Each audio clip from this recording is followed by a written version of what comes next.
एक नज़म दोस्तां दी सेवा च पेश करना जी। नज़म का नाम है पीज़ा। फोन उत्ते आख्या मैं गल सुन बल्लीए नी कट कोई टाइम किते पीज़ा खाण चलीए। फोन उत्ते आख्या मैं गल सुन बल्लीए नी कट कोई टाइम किते पीज़ा खाण चलीए। ते कहन लगी काल कर छेती छेती चल वे खो लईए मेरे ते तू मूँह वाली गल वे।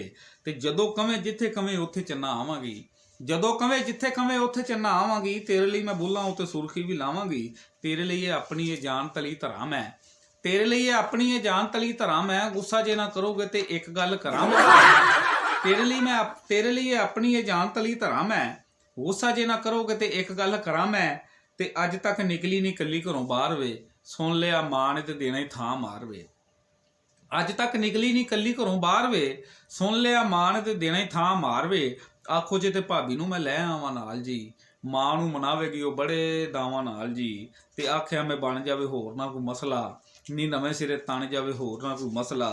मैं ते अगे तान्निया ते मेहणियां दा फंडिया, मैं ते अगे तान्निया ते मेहणियां दा फंडिया। अज तक मेरा नहीं गम किसे वंडिया। ते कहन लगी बाकी गल मेरे उत्ते सट दे, कहन लगी बाकी गल मेरे उत्ते सट दे। डर शर वाले दिलों सारे बूटे पट दे। भाभी नूं मैं लै आउणा बदो बदी वल के, साडियां ने चुगदियां अज कल रल के। भाभी नूं मैं लै आउणा बदो बदी वल के, साडियां ने चुगदियां अज कल रल के। ते पर भाभी दा इह मसला है रहिंदी विचों झुरदी, भाभी दा इह मसला है रहिंदी विचों चुरदी। बालां तो बगैर ते ओह किते भी नहीं टुरदी।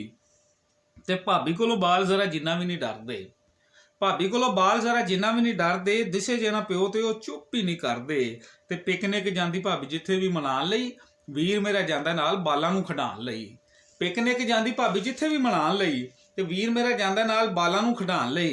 ते वीर मेरा डैडी तो बगैर नहीं जे टुरदा, ते डैडी मेरा अम्मी तो बगैर नहीं जे टुरदा। अम्मी आवे निक्के दोवें टुर पैंदे नाल ने, 14 सालां दे ने बनदे ओह बाल ने। हैलो हैलो हैलो हैलो गल करो, हैलो हैलो गल करो चुप कानू कर गए हो। हैलो हैलो गल करो चुप कानू कर गए हो। लगदा है तुसी मेरी फैमिली तो डर गए हो।